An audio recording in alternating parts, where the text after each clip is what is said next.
tahu sih, sedikit tahu untuk bahayanya, tapi kan orang lain ini kok bukan keluarga kita.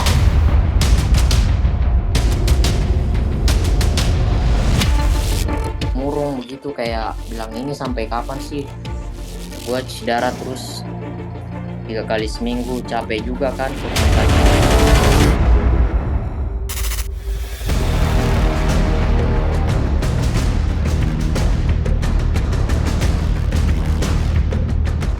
Siapa nih yang suka banget kulineran di pinggir jalan alias jajan? Mulai dari jajan bakso, telur gulung, cilok, cilung, sampai mie jepyong. Pasti sering banget jadi serbuan para pencinta jajanan ya. Belum lagi jajan minuman esnya yang makin kesini udah makin variatif aja jenisnya. Apalagi harga semua jajanan ini termasuk ramah di kantong dong ya. Salah satu jadi sorotan tim Kepo kali ini tuh jajanan seblak. Makanan berkuah yang pakai bahan utama kerupuk ditambah sama toppingnya yang melimpah, emang juara banget. Apalagi disantapnya selagi masih hangat. Rasanya yang gurih dan pedas udah klop banget deh sama lidah warga plus 62. Nah, saking favoritnya ternyata banyak loh kids zaman now yang lebih milih seblak jadi makanan sehari-hari ketimbang makan nasi. Waduh. Ya, nanti sih sepengen aku kadang sehari bisa 2 kali. Kalau misalnya lagi hujan juga sering. Kalau jajanan SD yang kalian suka apa? Seblak Kamu suka seblak kenapa? enak.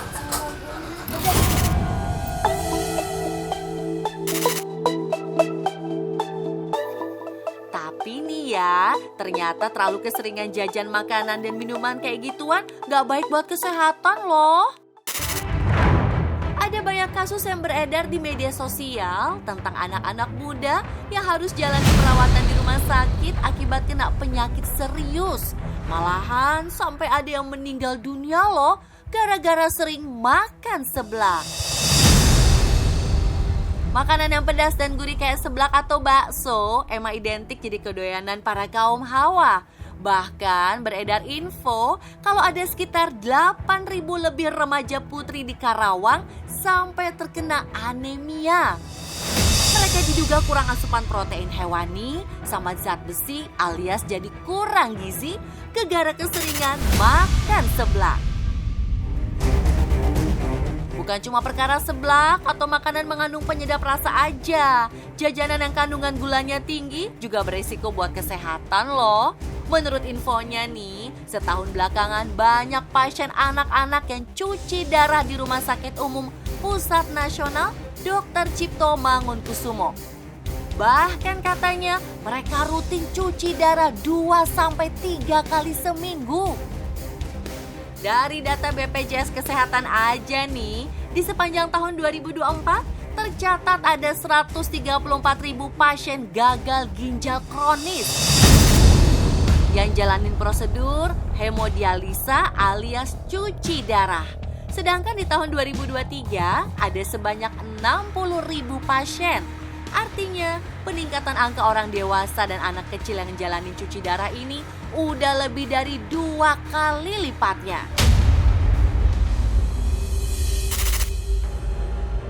Menurut data, penyakit ginjal kronik yang bikin pasien harus cuci darah tuh paling sering dialamin sama orang dewasa. Sementara pada anak-anak dengan kategori usia sampai 5 tahun, biasanya akibat kelainan di struktur saluran kencing. Misalnya karena ada sumbatan. Sedangkan pada anak usia lebih dari 5 tahun, umumnya karena penyakit glomerular atau biasa disebut bocor ginjal. Ya, jadi kalau begadang itu ditemanin sama keripik asin dan minuman manis. Jadi combo gitu Kak. Karena selama ini saya kira saya cuma kecapean aja. Ternyata pas dicek kaget-kaget dokternya bilang ini dia ada gagal ginjal dan ginjalnya harus dibersihin pakai metode cuci darah. Waktu di USG dicari ginjal buka, jadi dapat satu, yang satunya didapat tapi ukurannya kecil kayak punya ginjal anak-anak.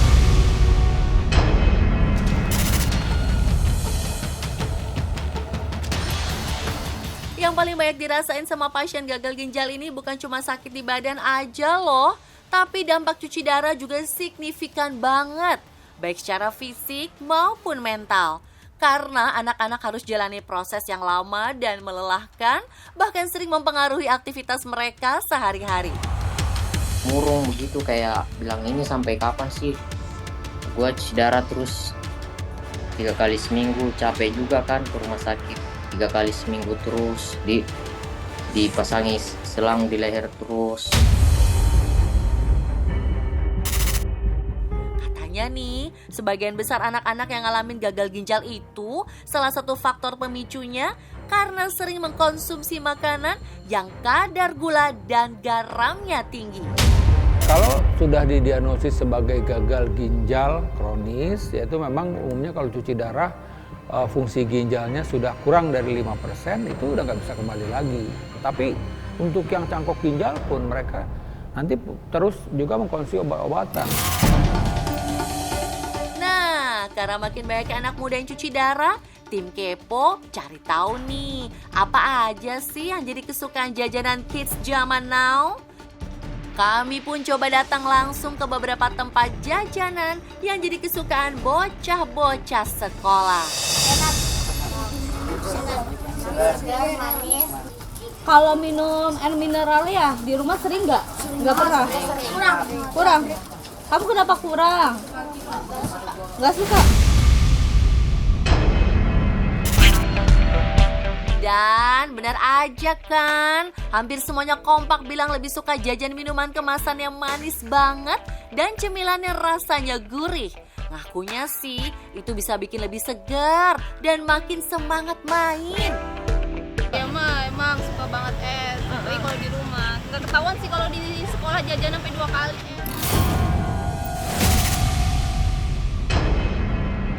Ironisnya nih, tingginya minat jajan anak-anak ini justru dimanfaatin sama oknum penjual nakal yang ngoplos minumannya pakai campuran bahan berbahaya. Wah, fiksi ini bakal makin jadi sumber penyakit.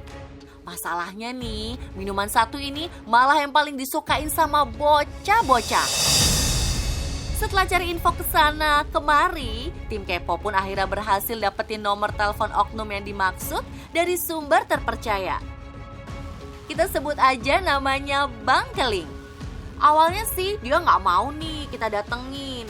Tapi setelah dirayu, akhirnya Bang Keling mau juga deh.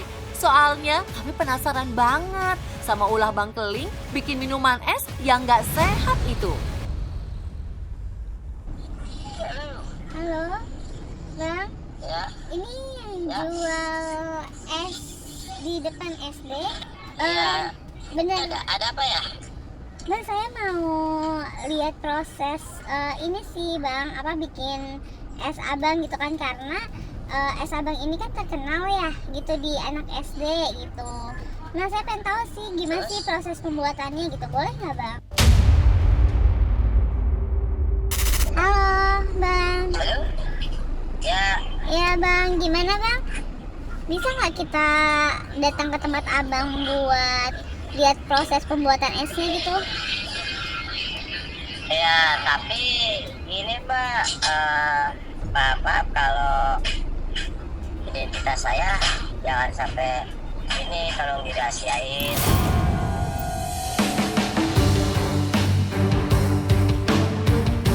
Akhirnya kami sampai juga di kontrakan 3 petak yang ada di kawasan Depok, Jawa Barat. Rupanya Bang Keling juga udah nunggu kedatangan kami buat nunjukin cara bikin es dagangannya.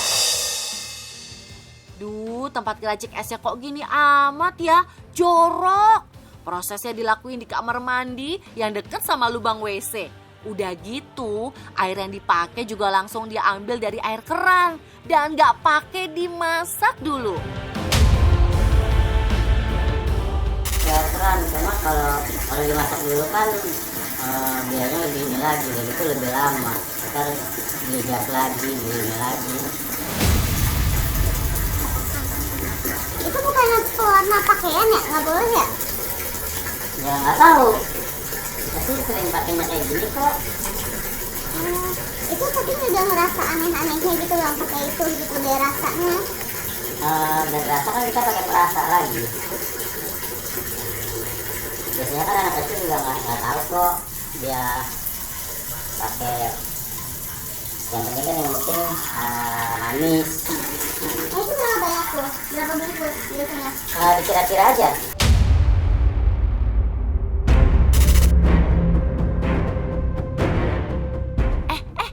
Tunggu dulu deh, bukannya perwarna tekstil nggak boleh dimakan ya? Kok malah dicampurin buat minuman anak-anak sih? Wah, nggak beres nih. Udah kira-kira sesuai warnanya, kita tambahin es. Kayak gini.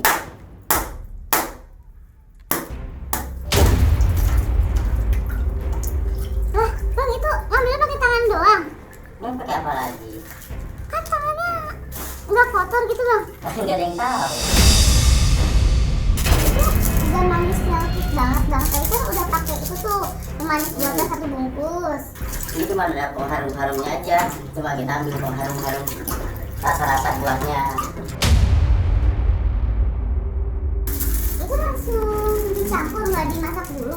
Enggak, kalau dimasak dulu ribet, lama. Kayak gini nih kira-kira kan kurang warnanya, ya kita tambahin lagi pewarnanya.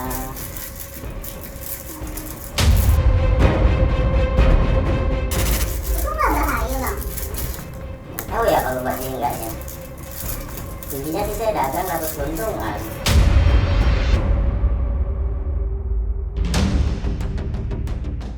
Seakan tutup mata, Bang Keling nggak peduli sama kesehatan pembelinya. Lihat aja cara dia ngasih pewarna dan pemanisnya yang nggak kira-kira. Rupanya nggak cuma bikin es kotak aja loh. Bang Keling juga jual es kebo rasa stroberi, es rasa jeruk, sama es teh manis. Katanya sih ini yang paling laku keras. Dan begini cara bikinnya. Awalnya kita seduh dulu tehnya dari beberapa teh biar warnanya pekat. Setelah warnanya jadi pekat, kita campur gula. Itu gula biang lagi tadi Bang? Iya, kalau gula putih biasa kita modalnya terlalu besar. Bang itu semuanya ke plastik? Iya, karena kan itu bikin untuk 1 ember. Banyak banget. Kalau pakai gula murni 1 ember itu kita perlu berapa kilo. Kalau ini kan lebih irit. Nah, akhirnya jadi warnanya pekat gini, udah dikasih gula, dia akan manis. Nah, baru dicampur sama air keran tadi.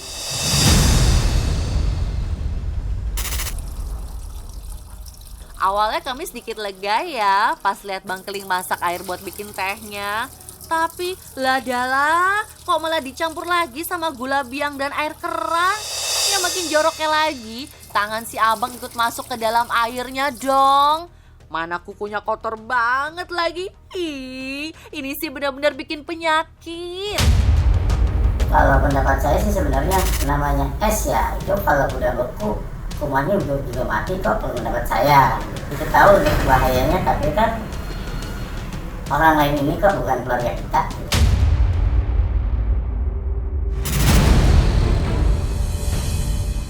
Sebelum jalanin aksi nakal kayak sekarang, konon dulunya Bang Keling pedagang yang jujur. Tapi karena untungnya kecil dan kebutuhan keluarga di kampung yang lumayan banyak, Bang Keling pun putar otak pakai cara licik ini.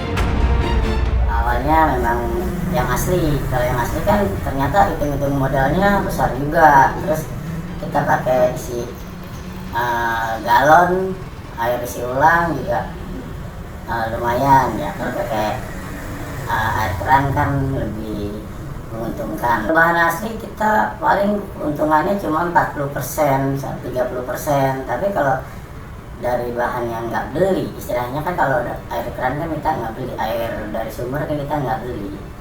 Jadi ya keuntungannya bisa 60 sampai 70%.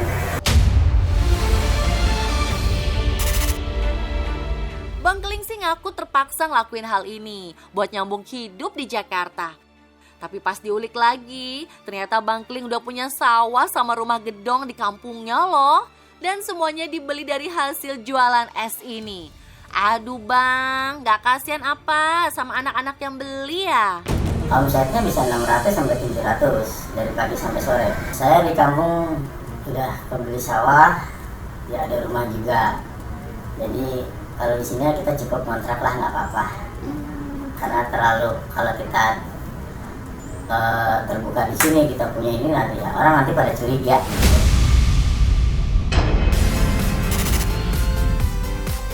Walau niat hati cuma mau menikmati jajanan yang harganya nggak bikin kantong kebobolan, tapi tetap kudu hati-hati.